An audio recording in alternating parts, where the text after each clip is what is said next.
To take their seats, please. And we normally close the door, so if you want to come on in, there's seats right in the front row. I know you're all fighting for that, so, okay. The chair will entertain a motion to open the meeting of the September 11th, 2012 regular meeting of the Board of Education of District 201. Second. And roll call, please, Mrs. McMahon.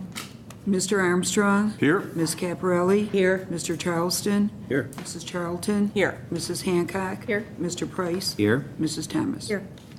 We are going to stand for the Pledge of Allegiance, but also after that, we would like to take a moment of silence to reflect on September 11th. So. I pledge allegiance to the flag of the United States of America and to the republic for which it stands, one nation, under God, indivisible, with liberty and justice for all.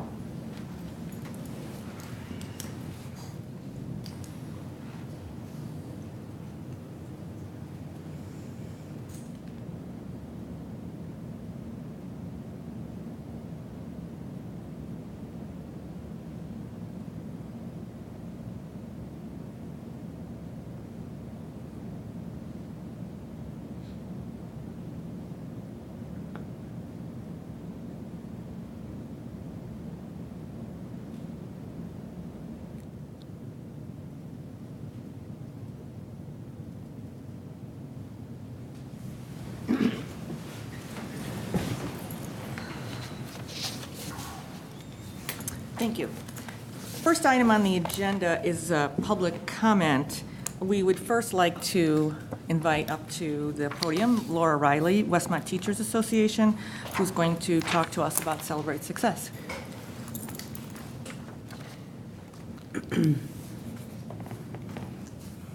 I have a statement before the Celebrate Success statement. So, good evening, board members, Mr. Carey, Ms. Anderson.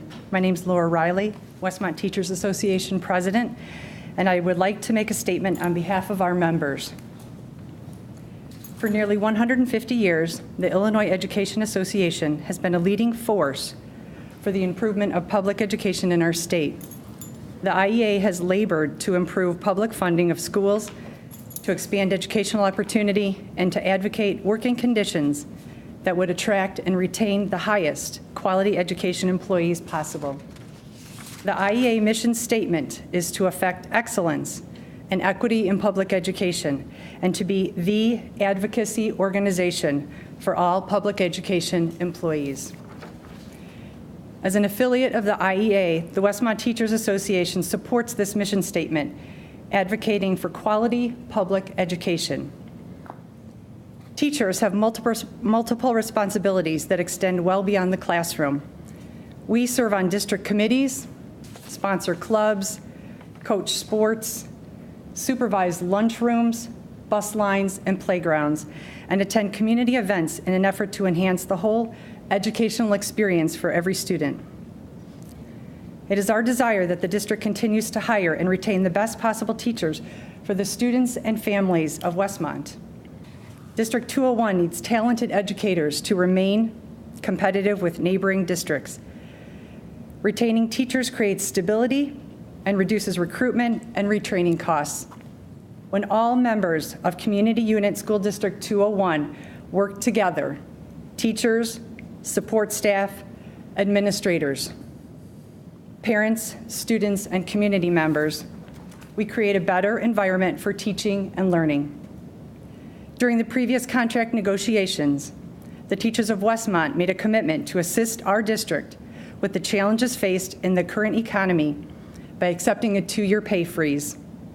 Accepting this pay freeze had a positive impact on the district's financial situation.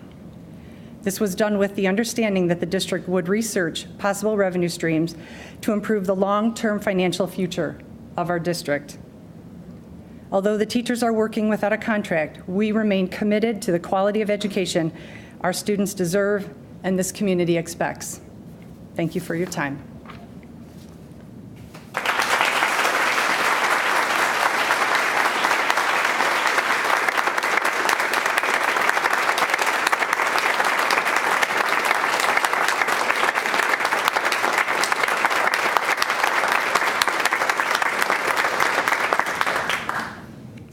Are there any other public comments?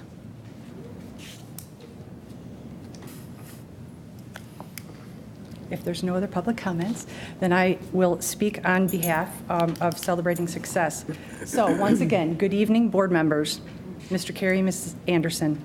Thank you for this opportunity to speak to you and the community. Tonight, the Westmont Teachers Association would like to begin a tradition of celebrating success. Each month, the WTA will be introducing a teacher or group of teachers to the board, parents, families, and the community in order to raise awareness about the great things going on in District 201 schools. This month, I would like to start by focusing on and introducing the Teachers Association Executive Board. Our goals include developing teacher leaders, providing scholarships to students, and working collaboratively with administration, students, parents, and families in District 201. Executive board members, please come forward when I call your name. Jason Prisney, Vice President. Randy Kaplan, Treasurer. Lisa Kozin, Secretary.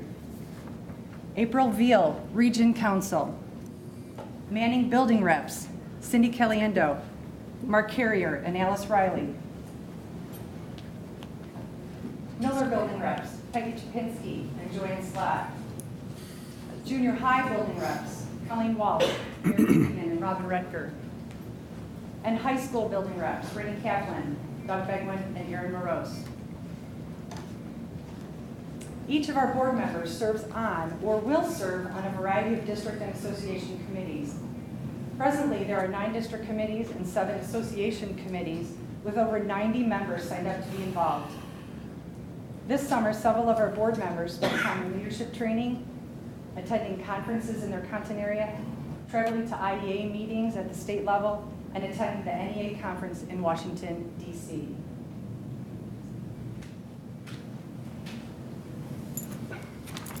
The following 2 committees, the Evaluation Task Force and the District Leadership Team, worked collaboratively throughout the summer along with district administration.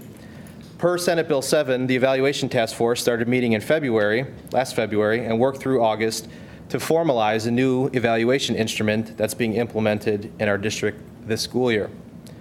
WTA members of the task force included Laura Riley, Jen Burasek, April Veal, Carrie Leiston, Lisa Kozin, and Rainey Kaplan. The new tool was formally introduced to all teachers at our August Institute Day. The district leadership team is a group focused on higher quality teaching. This committee monitors the implementation of professional learning communities. In addition, the committee continues to provide leadership in the area of differentiation and problem-based learning. The committee will meet monthly to continue our work. The WTA sponsored the second annual Summer Book Club. Administrators, as well as certified and non-certified staff members, were invited to read a variety of books, including A Framework for Teaching by Charlotte Danielson, Drive by Daniel Pink, and Global Achievement Gap by Tony Wagner. We then met at a variety of local coffee shops to share ideas and have collegial conversations around these books. We look forward to a successful school year for our teachers, students, and families, while engaging in professional collaborative conversations related to all district and WTA work. Thank you for your time. Thank you. Thank you.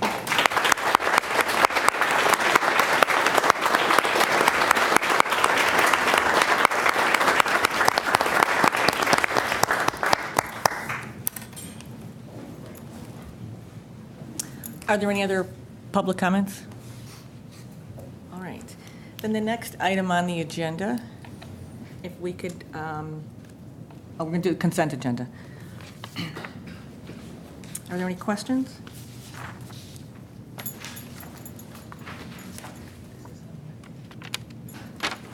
Yeah, because of the addition of the bookkeeper. There is an additional document in your orange folder that was not previously given a district bookkeeper.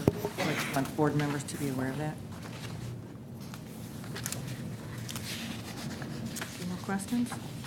And the chair will entertain a motion to approve the consent agenda as amended. Number 1, personnel recommendations. Number 2, appointment of hearing officer.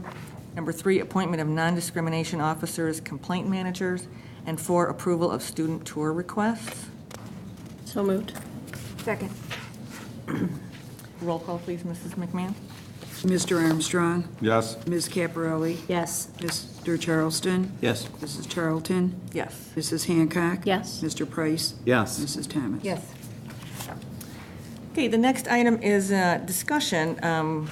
I invited Terry Hodges, our district counsel, to come and talk and give an Open Meetings Act presentation to the board. So, Ms. Hodges, come on up.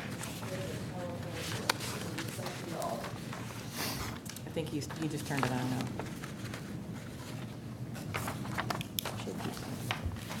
What I'd like to do in the next 10 or 15 minutes, since I know that you all are required to take Open Meetings Act training, is to highlight some of the common pitfalls that we in our firm have seen school boards face, and then to make you aware of some new legal developments, too, that may or may not cause problems for many of our school district clients. So with that said, let's talk a little bit about the basics first and make sure that we are on the same wavelength. The definition of a meeting includes any gathering, whether in person or by video or audio, telephone call, or electronic means, that is otherwise contemporaneous and interactive communication of a majority of a quorum of the members of a public body. The concerns we have seen most recently, and concerns that the Attorney General is continuing to warn us of, is that public bodies need to be very careful about their communications away from the actual boardroom and the board table. You know, in this electronic age, we're very apt to communicate with fellow board members via email, via phone calls, to the extent that there is discussion about a matter of public business through any of those other means, you know, much less at the aisle and the local Dominics, but by any of those other means, we are in danger of having a majority of a quorum, 3 board members, engage in an illegal public meeting. And the caution, obviously, is to be very careful. Email communications should avoid as much as possible emanating from school board members themselves. The superintendent, the administrative office is a much easier means of engaging in communications. So if there is an FYI that needs to go out to the whole board, we always recommend that that come from the superintendent's office as much as possible. If you double-check your own board policy on Open Meetings Act, you will see that some minor communications, scheduling, for example, scheduling of meetings, aren't really considered conducting public business, and so some of those communications to find a date when you're all available will pass legal muster. But anything that begins to look as if you're discussing a matter of public business needs to be avoided at all costs, whether by email, text messaging, a chain of phone calls. We have seen many districts face some problems in those areas. The other concern we've seen is that boards sometimes don't understand that the Open Meetings Act applies to the public body itself as well as any subcommittees of that public body. So you have to be extremely careful if you operate through committees, and I know you do in certain instances here in 201, that those subcommittees understand that they need to determine their exact membership so that they know legally what the majority of a quorum of that subcommittee's membership consists of. And the stumbling block there sometimes can be, oftentimes these subcommittees may have administrators and on them, and I think you need to be very careful in determining whether an administrator is an actual member of the subcommittee or is there in some kind of ex officio capacity, because you can't do the math determining what the quorum is and what a majority of the quorum is to keep you out of danger as a subcommittee and members communicating away from the subcommittee's table. Have I confused you on that? Well, if I could just ask one quick question. So, obviously, we do have a number of committees. Let's just use the facility committee as an example. So let's say 3 or 4 of us are serving on that committee along with the broad general public, and we're discussing a topic that is of the school importance. Are we in violation? Are you doing that in the context of an official meeting of the facilities committee? Well, the facilities committee is, the one that I'm referring to would be a superintendent committee, correct? Not a board-level facility committee, but a superintendent's facility committee. So the superintendent is responsible for gathering Yes. the data, calling the meetings, Correct. will essentially bring all the recommendations to the board, and you have board members that participate, as we often term that, as liaisons to the superintendent.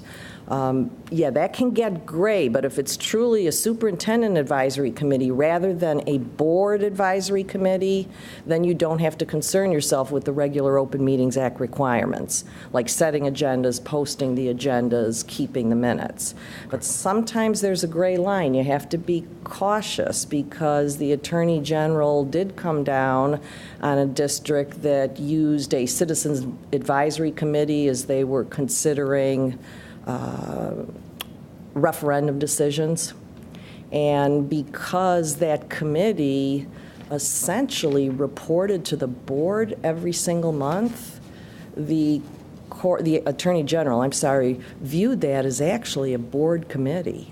Okay. Yeah, so you have to be careful. If the superintendent is the one empowered to examine the scope of whatever's happening, and the power's all in the superintendent's hands to do whatever research and use whatever bodies are out there to obtain the data, to further the administration's recommendation that will ultimately be brought back by the board, then I think you're safe under the Open Meetings Act. But I've seen it get really gray in a lot of districts, so don't hesitate to call, if you have a concern about how we would view that. Okay.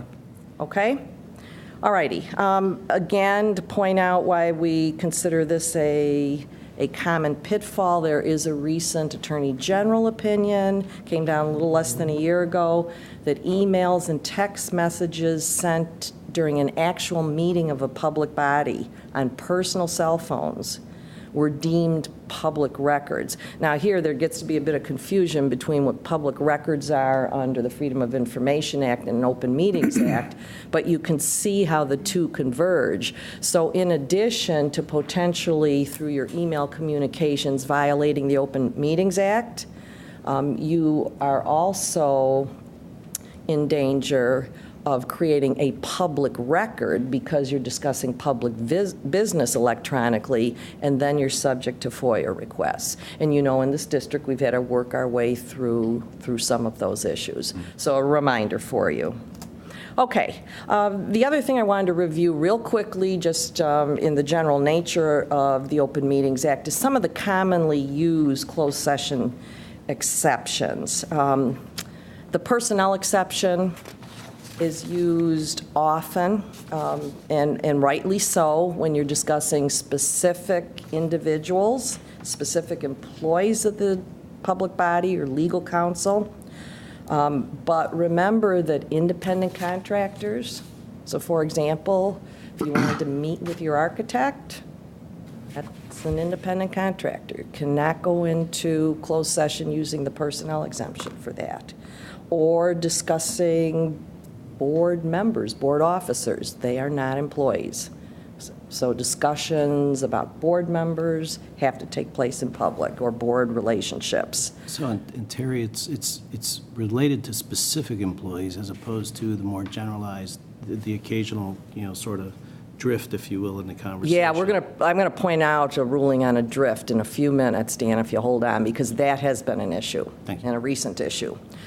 Collective negotiating matters are a legitimate reason for going into closed session. I may confuse you a little later because actual negotiation sessions themselves are exempt from the Open Meetings Act, and they're exempt under the Illinois Educational Labor Relations Act.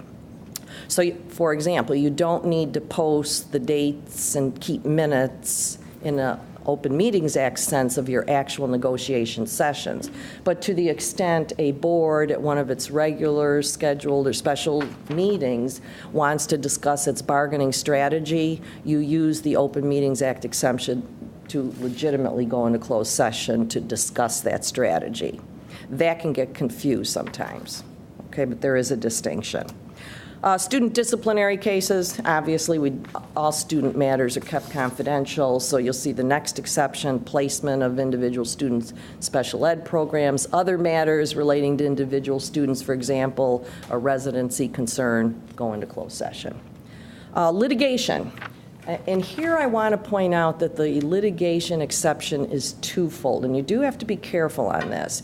If you as a public body are talking about a litigation matter that has actually been filed in court, then you use the first litigation exception, litigation affecting or on behalf of a public body that's been filed. What happens more commonly, and what is more confusing, however, is that when a board believes that there's the possibility of action, litigation action taken against it, probable or imminent, then you have to use this second prong of the litigation exemption. And the reason the distinction is important is that you can't take any adverse comment out in the public and go into closed session and claim that somebody might file a lawsuit against you, and it's probable or imminent. You have to be able to show and record in the closed session minutes the basis for finding that such an action is probable or imminent. You don't have to do that if you're going into closed session to talk about pending and actually file litigation. Okay, so that distinction is important. Self-evaluation practices, when the board does a self-assessment, you cannot do that on its own, and I know you're aware of that. You use the services of the Illinois Association of School Boards. That's a statewide organization that allows you to legitimately go into closed session. Discussion of closed session board meeting minutes, pursuant to your obligation to review those on a regular basis, semi-annually. That discussion, if you want to question what's in the closed session minutes and determine whether they should continue to be kept confidential, is legitimately a discussion that can be held in closed session. And here's the reference to the Labor Act I noted a little earlier. Your actual collective bargaining sessions and any grievance arbitrations that might occur, grievances under the contract, are not subject to the Open Meetings Act. You can do those in any manner you choose. The final ones I want to highlight, there's many, many more exceptions, but these are the ones that school districts most commonly use. The real estate exceptions get confusing. There's two of them, and you're somewhat limited. If you are talking about purchasing or leasing property for your use as a public body, you can legitimately go into closed session. But if you're talking about disposing of property that you currently own, the exception's very limited. It's restricted. You can only go into closed session to talk about setting the price. And a lot of this obviously is for competitive advantage. So the initial discussion in which a board would talk about a piece of property that it might want to consider selling, that's properly done in open session. It's only when you get to the point that you want to consider putting a price on that piece of property that you can use the closed session exemption. All right? And the last one I want to highlight is that security procedures, components of your crisis plan that obviously you want to keep secure to help you in times of crises can legitimately be discussed in closed session. Okay, several other Open Meetings Act requirements that sometimes have proved troublesome. Joel? Just one quick question. So as far as the exemptions go, I know at one training I was at, they said some boards just read off the laundry list of everything. Is that good or bad? Because sometimes you do get back there and you're like, you have that drift that one leads into another, and they both may be exempt, but you didn't go in with that as a specific right. exemption. I think that's a policy decision you have to make. I mean, in my mind, and this is just editorial, I think you sometimes confuse the community by having this laundry list of all these exceptions when your intent is really to only talk about matters that fall under 2 or 3 of those. Remember, you can go into closed session for any reason at any time. It doesn't have to be posted on the agenda in advance. So if you would find yourself, making your typical motion to go into closed session, and it's for personnel, and it's to discuss labor relations, and you get into closed session and suddenly realize, but wait, the superintendent intended to report back to us on a piece of litigation, I would simply close out that closed session, come out, somebody move to go back again to discuss the item you forgot, and you're legitimate. Okay? But again, that's a policy matter, because there are a fair number of boards that will just put that laundry list down there. We'll have 7 or 8 exemptions listed on every single agenda. Okay, so that is a good question, something to consider. Whoops, went too far. Let's go back. Okay, the other Open Meetings Act requirements that I want to highlight quickly. If you as a board determine that you want to allow board members to participate in a board meeting when they're not physically present, that's allowed under the Open Meetings Act, but you can only do that if you have adopted and inserted that in your board policy on open meetings. All right? Because there are very limited reasons to allow a board member to attend when they're not physically present. I've seen some boards that have concerns about allowing a non-physically present board member into the closed session discussion because you're not certain about the confidentiality of the whereabouts of that board member, if somebody might possibly overhear what's going on in closed session.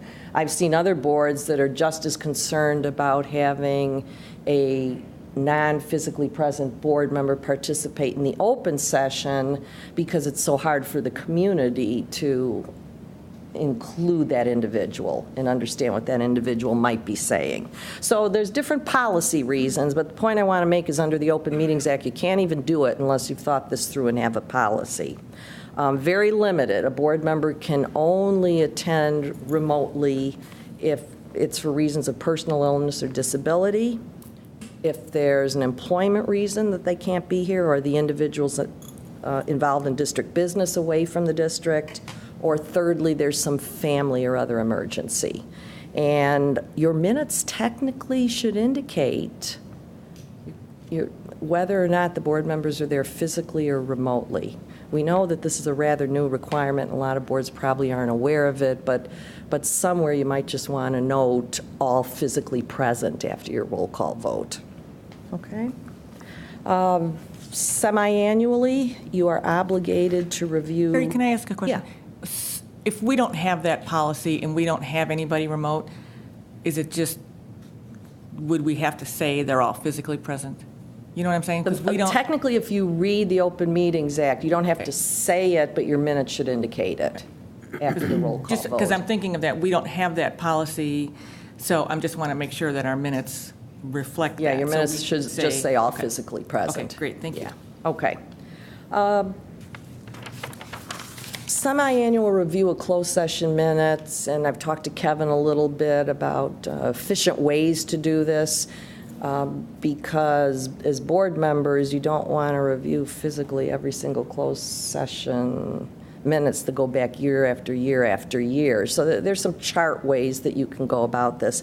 But we also recommend at the same time you incorporate your destruction of the verbatim records of your closed session meetings. By law, you have to keep those at least 18 months, and we usually recommend a slightly longer period for personnel, EEOC reasons. 2 years is a little safer, so that you might have evidence if you were ever challenged on a personnel action.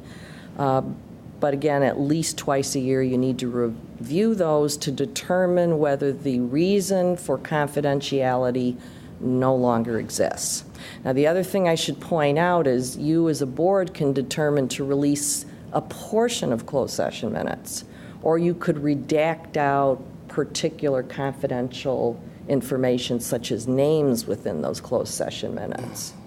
So it's not an all or none. The law does allow you to release portions and to redact. Remember that you have to post your meeting minutes online within 10 days of approval, and they must remain posted for at least 60 days, and I think you more than do that here. Open meetings may be recorded. I mean, that's a long time portion of the Open Meetings Act.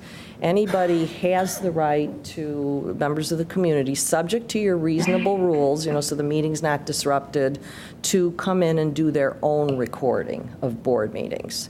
I've seen that troublesome in some districts. I've seen where board members want to do their own recording and have cameras. So you have to determine what makes sense, okay, in a particular district. But a board member's an individual, right, a member of the community, and it applies to everybody. The last thing I want to point out is a really new addition to the Open Meetings Act. Odd place to include it because the law basically deals with the retirement fund, the Illinois Municipal Retirement Fund, which covers the pensions of all your non-certificated employees. But for whatever reason, the reporting obligations for IMRF employers was put into the Open Meetings Act. And so there's a twofold requirement. This went into effect last January 1st of 2012. After approving your budget, okay, and then that's coming up soon here, after approving it, if you haven't done it already, within 6 business days, you have to post the total compensation package for each employee who has a package that exceeds $75,000 per year. Second requirement, at least 6 days before you approve a compensation package equal to or exceeding $150,000 a year, you have to post the total compensation package. This law is really causing confusion. Most of us swear that it was intended to cover IMRF employees only because that stemmed from a big media press on some park district double dipping and excessive compensation packages in some of our northern suburbs. But unfortunately, the way they wrote this law, people have interpreted it as applying to every employee in a district because you're technically an IMRF employer, right? You employ TRS employees, you employ IMRF employees, but the law refers to all employees. So it's confusing. We don't have any real interpretation, but the most important, obviously, is connected to the budget. Okay, now, some of this will be taken care of because of another reporting obligation that we'll hit in a minute or two. Okay, with that said, let's move on to what we see in the future. By Public Act 97-827 that goes into effect this January 13, we have to be really careful because the Open Meetings Act will now specifically say that posted agendas have to include the general subject matter of any resolution or ordinance that's going to be the subject of final action. School districts rarely adopt formal resolutions or ordinances. We tend to operate in terms of motions, right? So now we have an interpretive problem again with the new law. You know, how specific do you need to be with your motions so that the public, when they read the agenda, understand the general subject matter? Because you use board docs and you've got a fair amount posted, I don't think you have any real difficulties in complying with this new requirement. Okay? I think in other districts it could be more difficult. Question, just because that we have in our agenda, yes, board docs, but we have our distinction between information/discussion and action items. So does that help with that? Because it also states what action will be taken? Yes, that's precisely separated. what helps, Okay. yeah. And then it says what action Yeah. item would be. Okay. Right. For example, I think districts that may encounter difficulties under this new law, I'm not certain if you post an agenda that says under the consent agenda portion, personnel report, and doesn't further break down that you will be approving some employments, approving some resignations, or accepting some resignations, making some transfers, and don't have the personnel report available, that I think may be more troublesome now under this new law. Okay? The second requirement that goes into effect this January is that you have to ensure that at least one copy of the agenda is continuously available. And as long as you post it, you're fine. There's also a savings clause that I didn't refer to, so if for some reason your website goes down and it's not up continuously, it's not going to invalidate your meeting or your action. Okay? I think what this clearly does, because we've been asked about this in our office for many years, all of a sudden over the weekend you'll remember a really significant personnel matter that you'd really like the board to act on, and we'll get the call Monday morning, Terry, the agenda was posted, but can we amend it and add one more action item?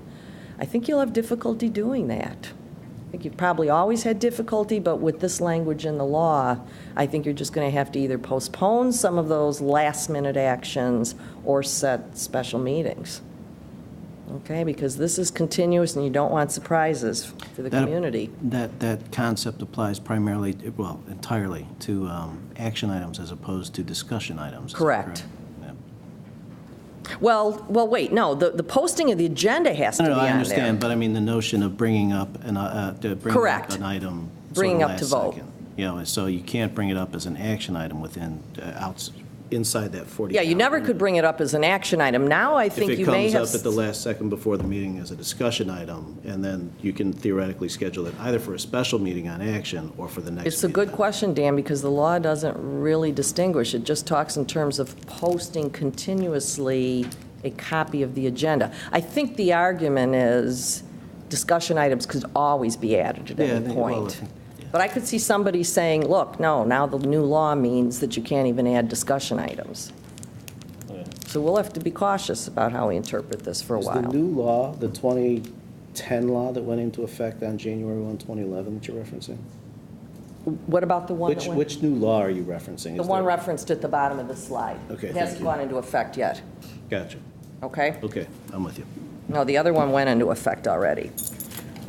All right, what is the Attorney General telling us? Terry, just a quick question, just as Go ahead. part of the team who puts that together, I will certainly be looking for information about that as you see that come down the pike, because I think you're right. we have a fabulous tool here, and, we want to make sure that we're using it correctly. Yeah. And the difficulty, anytime a law is changed, for example, when we first learned about the court that ruled downstate that all your items need to be on the agenda, there was confusion for several years. Does that mean just action items, or does it include discussion?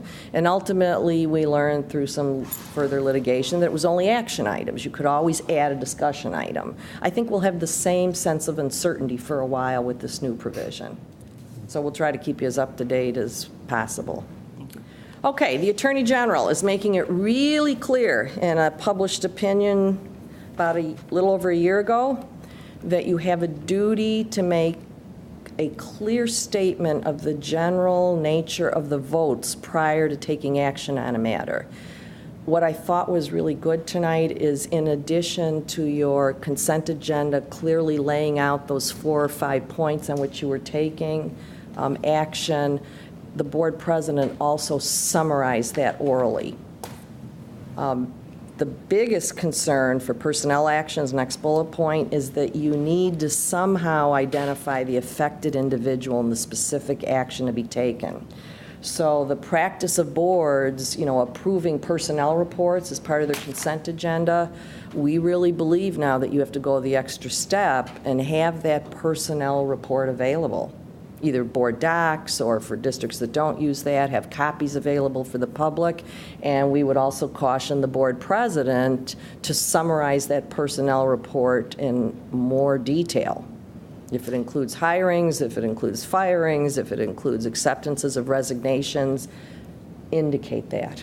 So you're saying with this, it's to state those, Absolutely. somebody is retiring or someone is Yeah. resigning. Now, to the extent you have the report there physically, and because you have that up on board docs, right? Does everybody have access? We have it, but it's just for the board. Okay, so your community doesn't have access to the actual personnel report?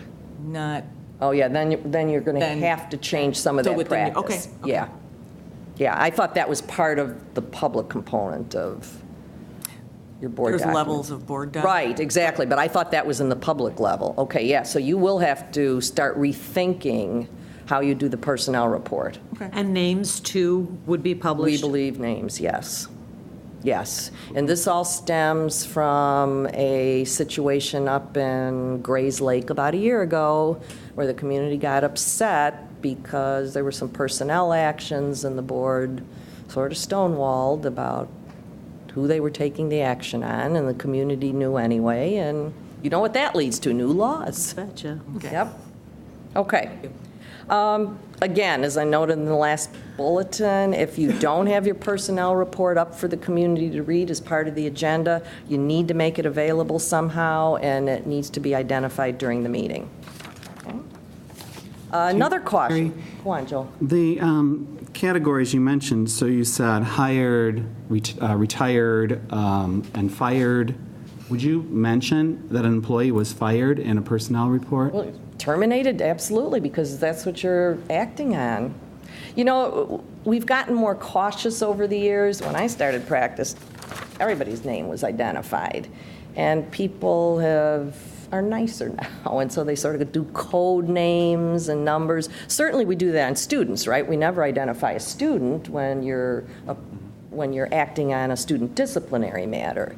But with personnel, we believe the names should be on there. Absolutely. As well as effective date of employment for the hiring, so there's no confusion about that. And the compensation at which you're bringing the employee in. You know, if it's a teacher, you might enumerate BA Step 3. Okay, but the board should have a clear idea of what it is approving, as should the community. Okay. All right, the Attorney General also recently ruled, and Dan, this gets us to your point a little bit earlier. When you enter closed session, which the Swansea Village Board did in Illinois, they went in for the personnel exemption. But they strayed. In addition to discussing specific employees, they moved to some of their broader budget concerns, just in general staffing needs. Can't do that. It violates the act. And we've continually had to caution districts, especially during the RIF periods here in Illinois, because if you haven't talked in public about your budgetary and staffing needs, and you move too quickly into closed session to talk about specific individuals that might be affected by budget cuts or RIFs, you've deprived the community of that public discussion about what your fiscal needs are and what your staffing looks like. And that's very easy to do, and I know it's a common confusion for many, many school boards. So those general budget and staffing issues need to be public. It's only the limited application of what persons will be affected that rightly belong in the closed session discussion. And that's what the Attorney General just recently emphasized. Okay. The personnel exception, that's a present tense employee, right? Well, that is a very gray area, Dan. I think when you're talking about personnel acting on contracts that are the bases of whatever the discussion is, a dispute, I think you can use the personnel exemption. It's gray. I would also usually advise that you go into probable or imminent litigation if it's a dispute. Okay? I think that's a tough one. Going back to something that Joel said, I know one thing our district has never done is done the laundry list, because we tried to definitely do that. So what you're saying is, let's say you're having a discussion, and it does Open or closed, Marie, just so. close. So Closed. we always say what we're going into close for. But if you're in close and it starts to discuss, it starts to go into, you're saying we should come out. Yeah, well, I think you have to make a determination. If your discussion is veering off into a matter that belongs in open session, I you just meant- have to stop it. But if it's Right. veering into another topic that legitimately can be discussed in closed session, if your motion didn't incorporate that exemption, I think you have no choice. I think you have to stop that discussion. Okay, Either great. reschedule it for another meeting, or you come back out Come back, and you okay. take another motion Okay, great. to expand the reasons that you're in there. Okay? Anything else? Thank you Thank you. very much. Appreciate it. All right. And I just will say, I know that your law firm keeps us all updated on information, and I would like to say that your new publication is wonderful. That Try, thank you, Marie. just came out, so thank you for that. I appreciate it. You're welcome. So Terry, even a closed session conversation about the Open Meetings Act would be a violation of the act. You've got it. Okay, then. You've got it. All right, I'll get out of your way as I shut this down. Just ignore me. All right. Kevin, the next item, superintendent's report. As I notified the board in a board update, we did not qualify for the early childhood construction grant. We're hoping to get that matching grant. And basically what that means for us is we're planning on moving forward. We can still have the early childhood center. In terms of the actual facility plan, you know, we're going to need to obviously work within our budget and maybe be a little bit more conservative, but we'll still be able to, you know, provide an early childhood center, and also, you know, the quality of instruction will be there. So we'll, you know, staff is aware of that, and Mr. Cashman's aware of that, so as we're in that planning phase, you know, we'll make sure that we stay within that. Climate Committee, we met on September 4th to continue their work. Again, they're focusing on November 12th through the 16th as a Bullying Awareness Week, and the plans to communicate that to the community and to the schools. And then I'll talk about this a little bit later in my report, but the next meeting for them is September 18th, 7 o'clock in the high school commons, but I'll reference that in a minute. So Kevin, are those standing board committees or are those superintendent committees? That's just an open question because I think it's one we need to, You know, the way we need that to we- understand at this point. Right, the way that we've handled them are superintendent's committees. In terms, I usually come back and I report back to the board what the committee has done their work, you know. Because our policy does have standing board committees. I think it probably necessitates a differentiation between the members of the standing board committees Oh, yeah, yeah. and who it is that's, you know, so on those standing board committees, you know, it's an open meeting if those committees get together, but there are voters in that committee meeting who are board members. Right. In the superintendent committee, it's a clearly different animal where it's much more consensus event. Right. No, that brings up a good point, because like what Terry was just telling us, at these kind of meetings, the climate and the facilities, they're completely driven by you. Right. Where board members as community members go, but we're not presenting anything, but we do post our The board committees, Right. which Right. have sitting board members. Right, and I think maybe what, Dan, you're addressing is, for instance, we have a superintendent's committee, we term finance committee, but then there's also a standing board committee, that's finance committee, and possibly how we Okay. delineate, name those groups would help. And we should be clear because we post almost all meetings, right? right. And so we should be clear about when those committee meetings, when the finance committee meeting is a board finance committee meeting as opposed to a community finance committee meeting. Right. Definitely.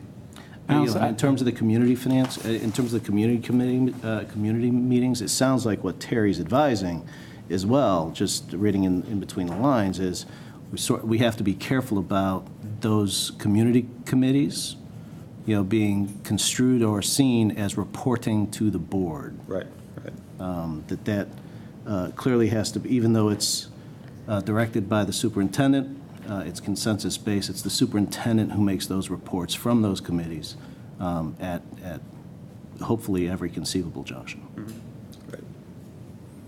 I was going to add to that, we could put the standing board committees, we could list the members of those, because we know who we are on the different committees, on the standing board committees on the website, and that way kind of separates that out, board-level committee versus superintendent or other administrator-led committees. That's a good idea. Okay. No, I could just for a minute, because this confusion happens with subcommittees sometimes. If other board members, non-designated members of the committee happen to attend a committee meeting, that doesn't suddenly convert the committee meeting to a meeting of the board. The non-designated members are just there as outsiders, and they really have no rights in those meetings other than the public participation that you opportunity. And that battle has been won with the Attorney General. So, some boards are cautious. They feel they can never attend a committee meeting of one of their peers, but they can as long as they understand their role as just an ordinary resident. Okay. Okay, great. Thank you. Thank you, Jen. Kevin, I do have a climate committee question. Sure. I think last time you gave us an update, you said that they were looking into various programs that might work. And I was just wondering, will we be getting something that sort of tells us what the final decision was before we get to this week? Or kind of what's the plan for? Right now, the group is kind of focused on that week. But part of their charge is to look at possible character education programs, those types of things. Okay. And, So that won't be in time for this year's bullying, anti-bullying week? Right. Okay. Okay. Okay, then WTA monthly meetings. This year, as in previous years, once a month I meet with Laura Riley and mostly Jason Prisney. Occasionally there may be another WTA member. And we had our first meeting September 5th. I think it went pretty well. Things were off to a good start. I think there's been, in terms of some of the changes that have occurred in our district administratively, I think there's been some positive feedback regarding that. We don't have the sign-up sheet tonight. We're still waiting on a couple dates from the junior high. But at the next board meeting, there will be the typical opportunities for board members to sign up for activities or different ceremonies throughout the year that they would like to attend.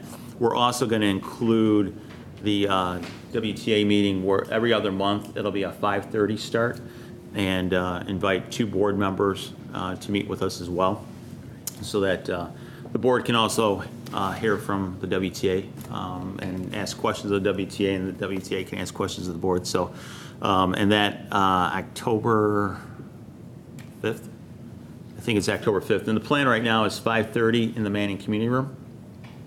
And so that will be part of those opportunities for board members to sign up for those things. And hopefully we, again, get a rotation with our board members for that.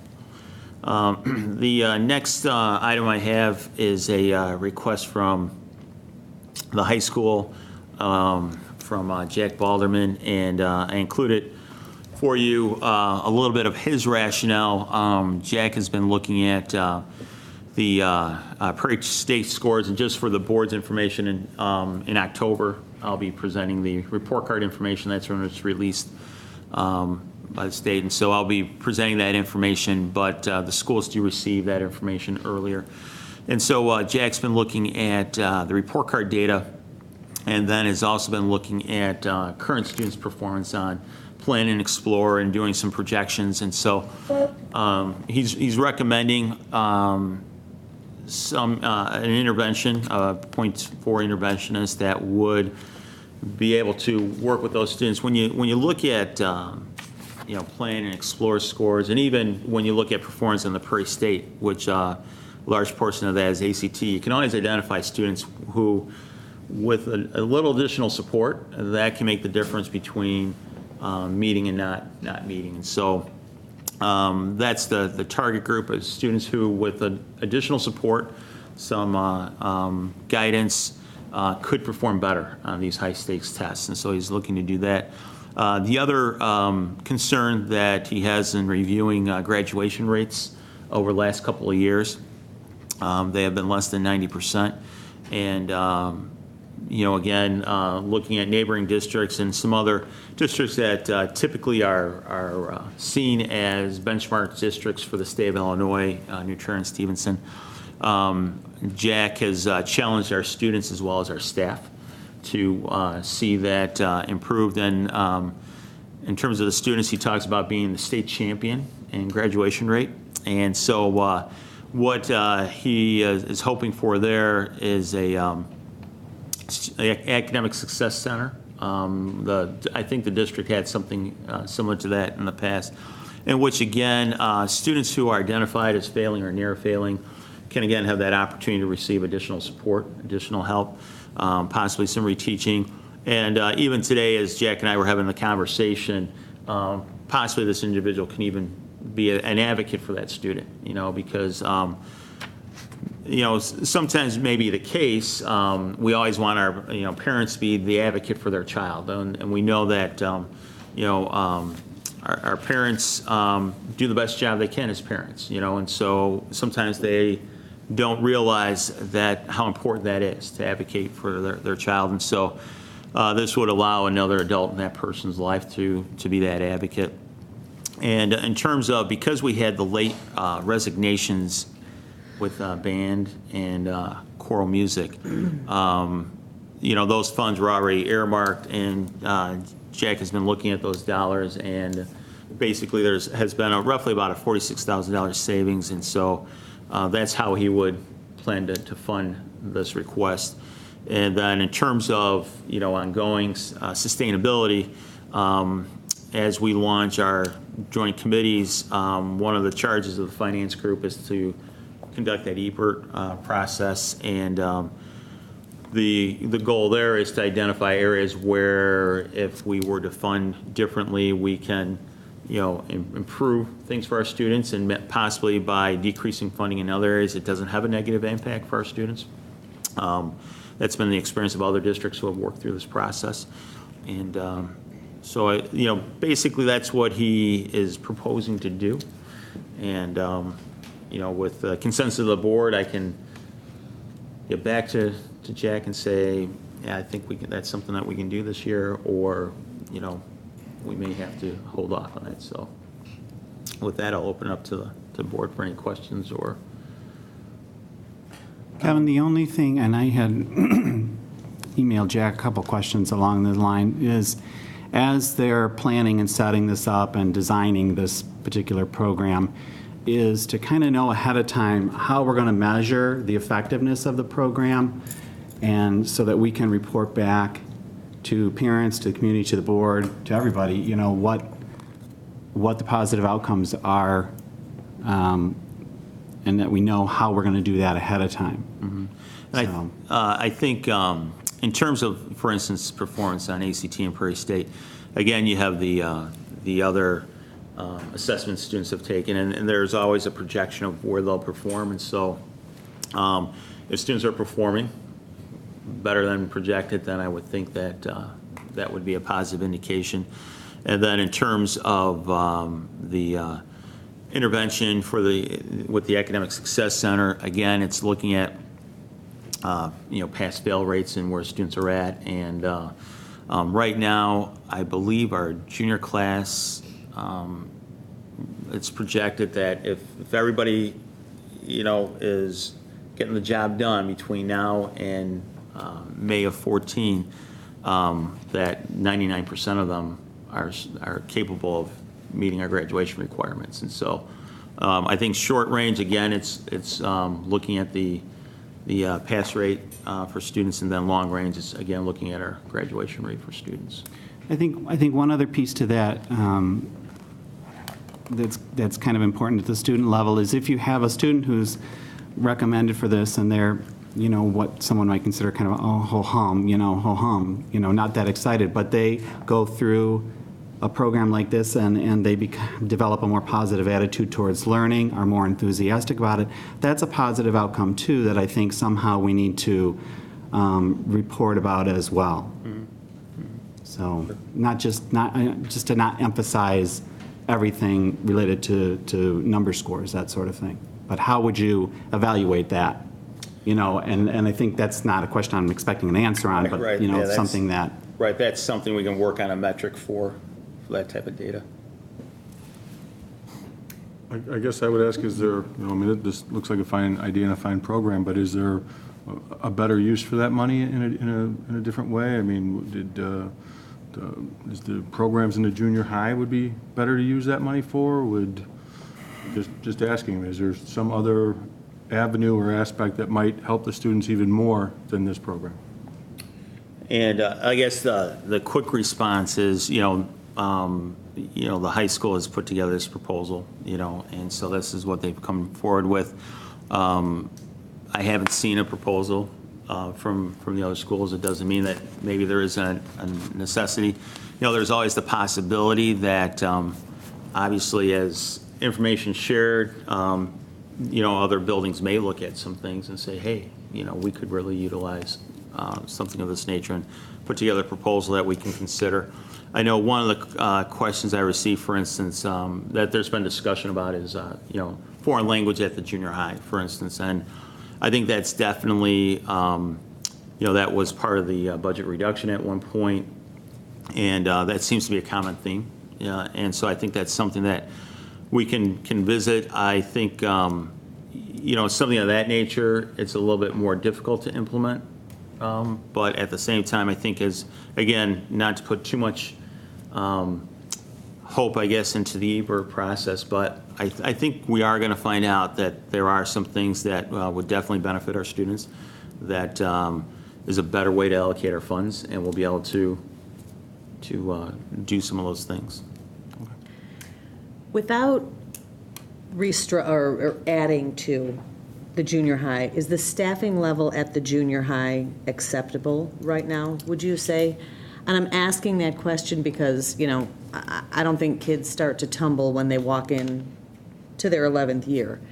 Maybe the need for intervention would be less in high school if we focused on junior high, or focused more on junior high, or as much on junior high. I guess are you comfortable with the staffing levels at the junior high? Sorry, Kevin, never mind. Scratch that.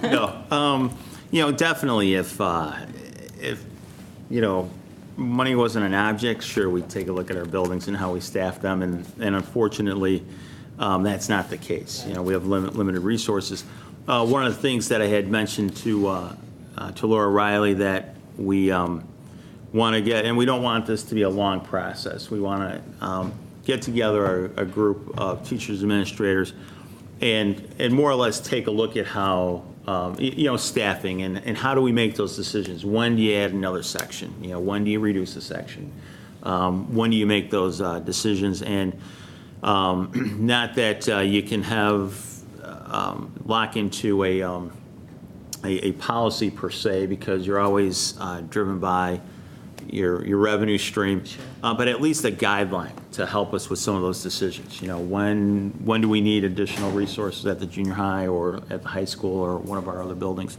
So that's one of the things that we're going to be focusing on in the short order. The other thing that I'll share with you, when you look at our district, I think without a doubt, consistently, I guess if you were to look at what area are we consistently excellent, and I would say it's our fine arts program. If you look at the reputation our district has, and it doesn't mean that we don't have pockets of success or excellence in other areas, but consistently. I would also maybe argue that when you look at what area we truly embrace being a unit district, it's our fine arts department in terms of the level of communication and the way that they work together. And I'm confident that's going to continue, even though we're bringing on new people. And so I think one of our goals have to be, as we're moving forward and trying to implement our strategic plan and realize our vision, is really adopt that unit district, philosophy. And I think the PLCs, initially you got to start off kind of at the grade level, but then I think there are those opportunities for more vertical articulation, and so that we can really embrace being a unit district. And so I guess a long way to your answer to your question is we need to do something now for those students we have at the high school, And if you remember when I had my parent meeting, I asked how many of our parents would be willing to wait. Right. And so for those high school students, it's a short window of time, and so something needs to be done.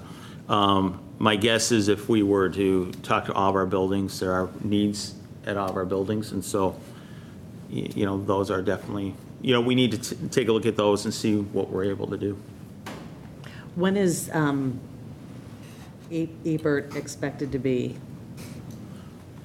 Well, Ideas finalized? When? Well, we're going to start the process the 18th, and then we are, the goal is, can you want me to speak, or?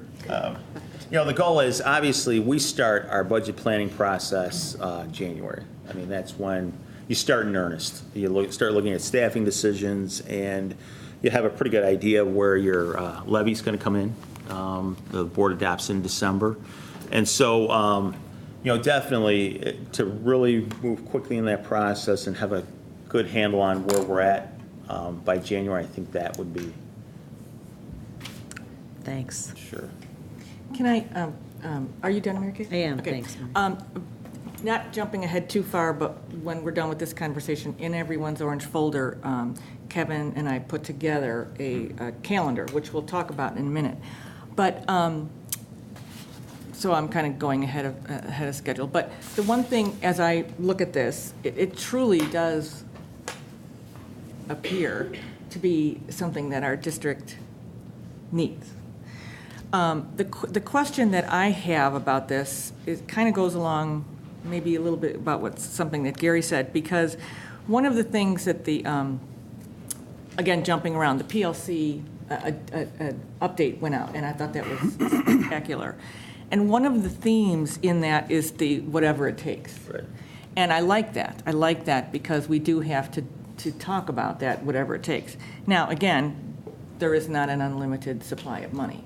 So the one thing that I am very much looking forward to is to look at that progression. Like where do we start with our students, like what Mary Kay was saying, they don't show up in that grade. So I definitely would like to, there were things that were cut in the past that I would definitely like to revisit.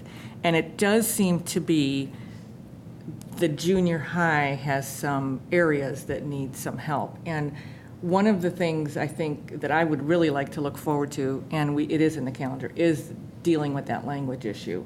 And you and I have talked about that. Sure. Because I know it was discussed at last night's Manning PTO meeting, but that's not the same thing. Right. So this is talking about if our goal is to try to get our students ready for college. So when they leave us, they're either ready for college or the workforce, that they are in fact ready, and the colleges are looking for that. So I'm very excited to, if you're saying that this is one of the highest needs that we have in our district right now, yes. But I also want to make sure that when we start talking about that Ebert, that we do look at across the board in our district, where our needs truly are. And I just keep hearing that the junior high is an area. So I look forward to that conversation. Just a couple things, because I mean, I'm totally on board with the conversations about the junior high. I think you made a point earlier about curriculum and articulation across the entire district, from K, pre-K through, right? We cut a curriculum director position 3 years ago, and I don't know if we are the only district in DuPage that doesn't have a curriculum director of some kind, at least half-time, or not. I suspect that we are one, if not the one of two or three, if not the only one, because and as I'm going to drop to this for a second. In terms of the report you provided us, I don't get the sense that there's any privacy issues or confidentiality issues, and you're going to do a public report. So, I mean, the immediate need is this. We saw our PSAE pass rates, drop to 54% at the high school this past year. And that's the immediate need, and we get that.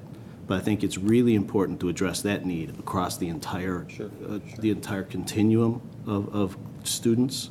And so part of that, from my vantage point, would be revisiting not just of, inserting languages back into junior high or sort of things like that, but revisiting the entire curriculum sort of infrastructure and making sure that we're confident that the curriculum infrastructure is robust and something that we, believe is not just positioning us to deal with, test preparation at the high school level, but rather that we're building kids to be way past the test by the time they're in 11th grade.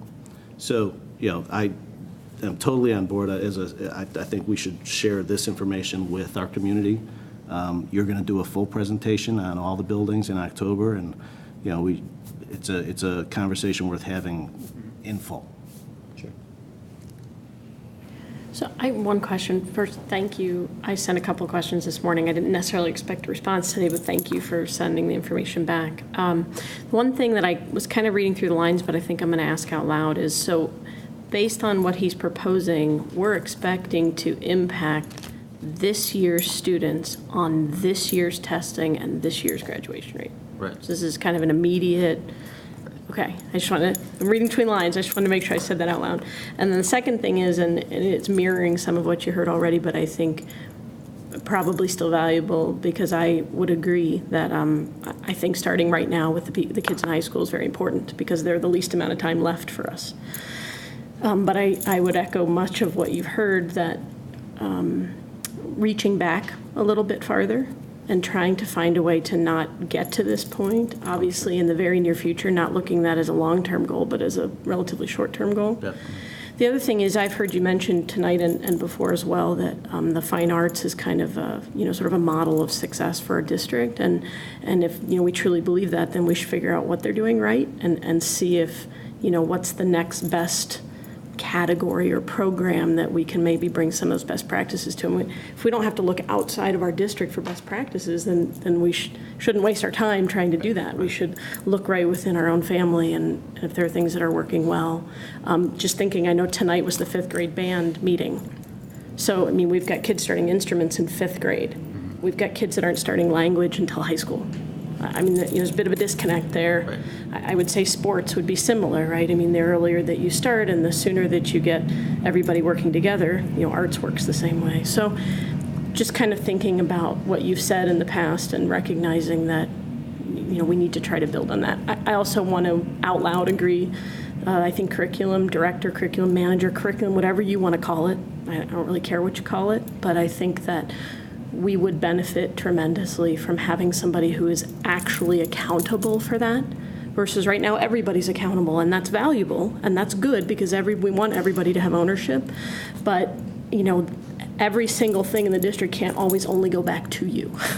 So if you have a person that is actually designated with a half-time or full-time responsibility, there's accountability there, much like our technology or our student services or other things that have a person that takes that full-time or part-time ownership. So, thank you. I appreciate all that's been said here as well, but I want to articulate that I like that the administration has pinpointed a need and has addressed a way to fix that need.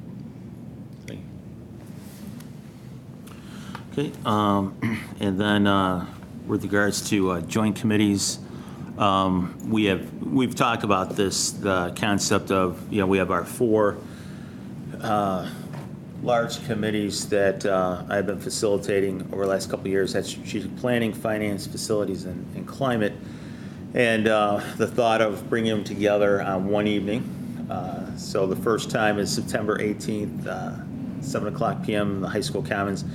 And the purpose for doing that is, number one, one of the most important things when you're trying to realize a vision, or you're trying to meet the goals of your strategic plan, is you want to make sure that everybody's pulling in the same direction. We're all focused and moving in that same direction. And so by having the groups come together, and sharing out a little bit, also being reminded on a consistent basis of what our vision is and where we want to go. I think that helps that piece. I think it also will help communication because, so that finances and understanding what facilities is discussing, because naturally there's an impact there, and strategic plan needs to know what's being discussed in these other areas. And then the other thing as well is hopefully we, instead of meeting 4 different nights, maybe by focusing on one evening, we can kind of improve our attendance and get more people involved. And so I'm looking forward to that evening, September 18th, to kind of get us started and to get us focused in and hopefully moving in the right direction on that. The only, and then other, it's kind of interesting. I got a couple questions today with the agenda other, and honestly, it was just left on there, but there is another. The fall dinner meeting, hopefully you received this. It's October 2nd, but if you could let Judy McMahon know if you will be attending, and she'll take care of the reservations for the district.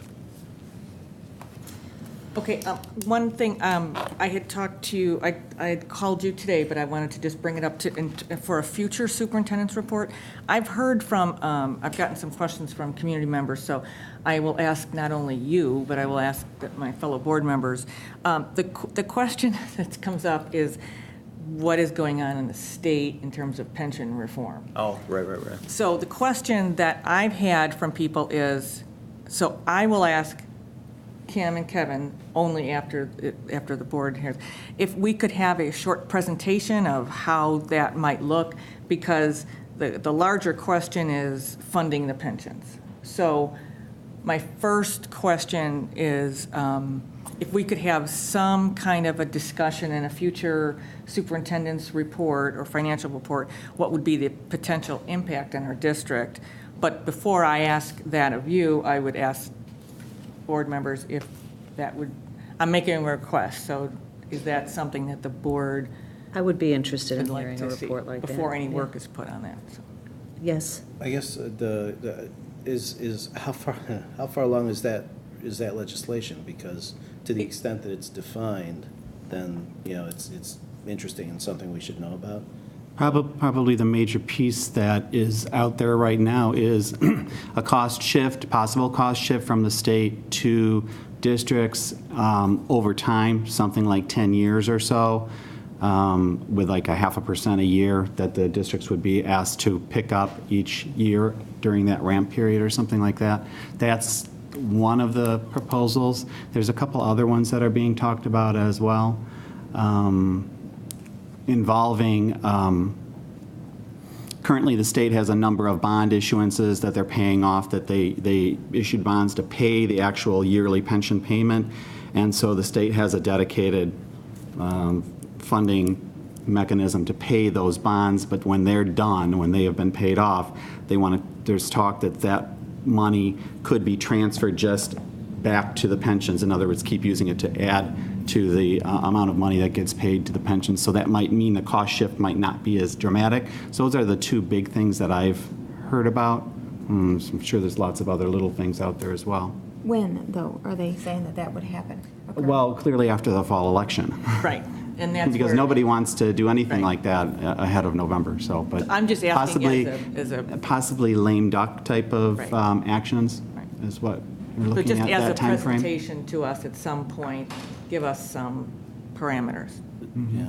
So is there something we can, so it'd primarily be an educational presentation about the Right. proposals that exist? Based on the fact that based on when the state does something, if a shift falls to the district, if we could just discuss that as to what the possible scenarios would look like. Well, won't they just be defined for us once it happens, one way or the other? And I get the need for an education on it, but Right. won't it simply be defined once it's settled? I think it's if it's settled, right? I mean, there's been a tremendous amount of lobbying at the state level to try and prevent that Yeah. across, I mean, it's not just schools, it's a whole variety of potential local, folks that are affected, so. I just mean in terms of financial impact on our district, so it's not, Maybe we just look at it as a status update, yeah, okay. a status of pension reform. Right. I'm sure there's information available from IASB too, because they have a fairly large lobbying group that's one of their issues that they've been working on. But again, I don't want to just ask of that. I'm bringing it to the board. So. Okay, and then, are you finished with your, okay. So then, under board reports, I have included in everyone's orange folder, Kevin and I did look at the year, and so you have a couple of things there. You have what is a board calendar in front of you, and it's just given to you now to look at what the board will be talking about on a month-to-month basis, just over the next year. So the main thing that I'm asking tonight is for the board members to take a look at this, and some of it makes absolute sense, but if there's another thing in there that maybe someone would like added, we can, if people could take a look at this and then let me know. And again, one of the things you'll see is already in there is obviously discussing facility improvements and a number of different things. So it's at this point, it's just an FYI to give it to you. If anyone has anything additionally they'd like to see, just please let me know. Okay? So that's why we're not having any major discussion about that. We could certainly do that at a future meeting. And then the second thing is, we received a letter from the police chief, and and that's been given to you all as well. There have been instances where the police department would like to alert and remind all of us about safety issues. So Police Chief Tom Mulhern sent this letter that he is offering to our district, as well as what he mentioned he's going to do it with the village too, but he'll come in and give us a explanation and a security issue and a discussion on how to maintain security, particularly when we have a lot of people here, sometimes there's students here, just the public body. So we just got this letter. I'm just asking the board if you would like to let me know about working on a date in the future for him to come and do this, and give this presentation to us. Okay? So if you have any objection to that, please let me know. Otherwise, we'll just Kevin and I will work on a time for that. So just to clarify, he says it's about an hour and it's a closed session. It's a closed session, right, because it's talking about, like, Safety, right. Safety issues, so. And he says, it doesn't have to be an hour, so we could certainly set that up, but it would be under the exemption, so. Okay, so if if you have any concerns, let me know. Okay, any other board reports? I just have a couple of quick things. First of all, regarding the safety and security of Westmont, I don't know if everybody knows this or not, but if you go to the village's website, you can set your phone up to what's called the Nixle report, and it'll send you a text message if anything happens at all, like recently the crane incident on the trains. Okay, well, when that happened, they sent a Nixle report out so everybody knew what was going on at that time, and that's related to anything. They also had a flash flood warning recently, so just a way of staying in better contact with the, with the village that you may work or live in. Second, recently the community toured the new facilities, and I guess just one last time, I'd like to publicly thank everybody that was involved, because I'll tell you, I saw a lot of happy faces that day. I've talked to a lot of members of the community who are very, very happy with the upgrades that have been made into the physical buildings. So, once again, I know that there was tremendous efforts made to get this done, from Steve Cashman and Kevin Carey and Kim Anderson to Mike Mayoris and his custodial staff, and of course the teachers who had to put up with all the construction going on in their buildings. And I know many of you probably didn't get into your classrooms till the last minutes there, but thanks to everybody. I think it came out just wonderful, and I think we have a pretty happy community because of it. Thank you, Gary. Any other public comments? I attended the SACID meeting as Joel's alternate on August 22nd, and I'm happy to report that one of the things that they had on their agenda was renovations of the 825 North Cass facility. Their enrollment has gone from 25 to 44. It's right across, I think, from Cordia, if I'm not mistaken. And there's a lot of corners in that building. And, you know, they're mandated to provide services up to the age of 22. So needless to say, that place was very difficult to get around. We toured the facility prior to the vote. So it was a $20,000 project, and it's slated to be done by the end of this month. So it was kind of exciting. It was a great meeting. Thanks, Joel. And close. And that is the transitions facilities for students who are 18 to 22 Right. age range. Right. So it's great to see improvements there. There's a lot of need in that area. You know, we take care of our special education students really, really well throughout their 12 years in public schools, and then they just sometimes fall off the cliff. So those transition programs are really important as a buffer for those students to actually find meaningful employment and futures. So it's a very worthwhile program. Yeah, I just have a quick plug for a community group. This coming Saturday at 5 o'clock at Veterans Park is the Westmont Cub Scout Pac 6 annual kickoff. And that's for boys ages 1st grade to 5th grade, and any family is welcome to come. They don't have to be from Westmont either, but it's 5 p.m. at Veterans Park. They've been in the elementary buildings doing presentations, and that will continue, I think, through this week. So just my little community plug for the Cub Scouts. I thought you were going to add the Praxia Walk. Sunday, the Praxia Walk, I'm not sure what time. Yeah. You can go on the website for Praxia and find out times, but it's here in our local Time Warner. And they walk a mile. They walk once around. And we have community members that are very active in that, so there's a lot of notice that goes out within the Westmont community for that particular event. Okay. Marie, I have just one other thing. I know this went out on the blog, but I thought, especially since Mrs. Riley is here tonight, just to mention again that Mrs. Riley and Mrs. Goodell from the junior high science department will be primary presenters at the 2012 Illinois Science Education Conference, and you'll be presenting on interactive vocabulary strategies. So thank you for representing our district so well at a statewide conference like that. Appreciate it. Any other board reports? Okay. Are there any other- Marie, I'll add one more thing.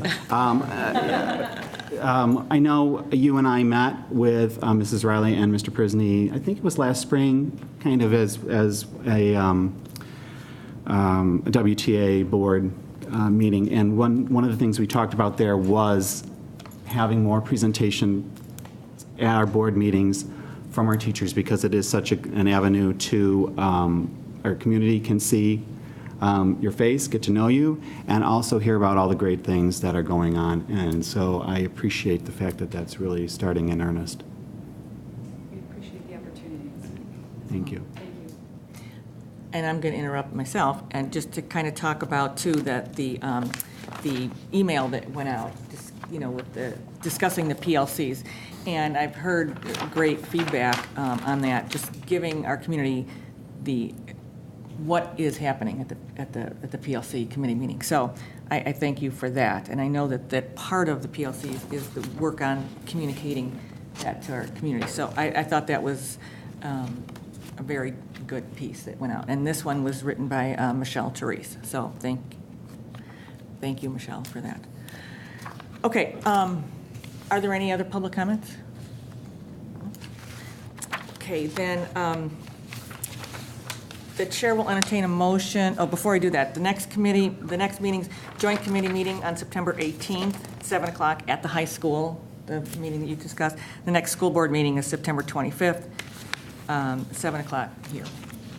Okay, the chair will entertain a motion to enter closed session for the purpose of discussing collective bargaining and personnel issues, and to review closed session minutes. So moved. Second? A roll call, please, Mrs. McMahon? Ms. Caparelli? Yes. Mr. Charleston? No. Mrs. Charlton? Yes. Mrs. Hancock? Yes. Mr. Price? Yes. Mrs. Thomas? Yes. Mr. Armstrong? Yes. Can I interrupt for just 1 second before we go? Sure.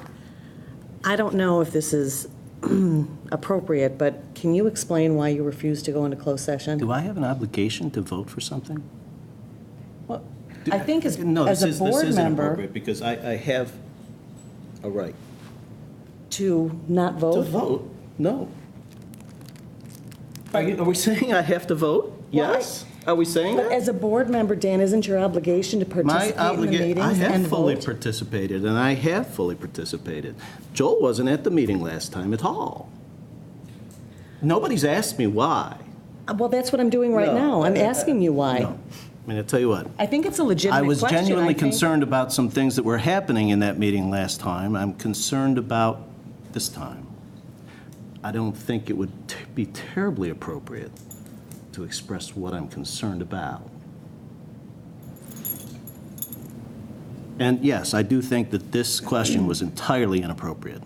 I don't agree. Well, I'm entitled to a vote, with all due respect. Sure, I am you are. entitled to a vote, and But- I'm entitled to act within my conscience and within my burden to do what I believe Dan, my is right in question this is, role. right, No, but my no, question you- is, if there's something that you feel is untoward happening in closed session, don't you have an obligation to spill it?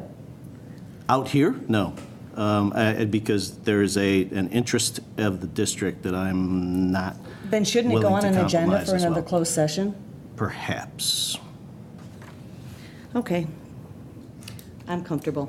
Okay, I just have a follow-up question. You're saying that you're not approving it, but are you going into closed? I'm not answering questions at this point. I mean, I don't have an obligation to answer questions at this point. There was a motion made. I voted on it. Thank you. I'm okay with that. Okay, great.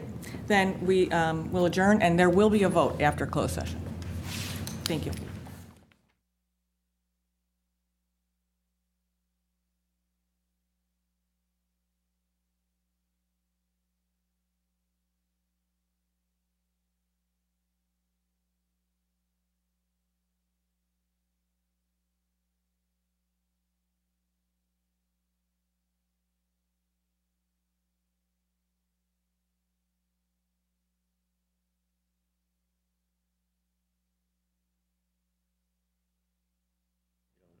Just have to read. Right. So we're reconvening the open session of the open portion of the Board of Education meeting. After reviewing closed session minutes dated May 19, 2009 through June 15, 2010, the chair will entertain a motion to approve the release of closed session minutes dated June 11, 2009, August 25, 2009, September 22, 2009, and February 11, 2010. So moved. Second. Roll call, please. Ms. Caparelli? Mr. Charleston? Mrs. Charlton? Yes. Mrs. Hancock? Yes. Mr. Price? Yes? Mrs. Thomas? Yes. Mr. Armstrong? Yes. Ms. Caparelli, yes. Okay. Then the chair will entertain a motion to adjourn the meeting. So moved. Second. All in favor? Aye. Aye. Okay, meeting adjourned.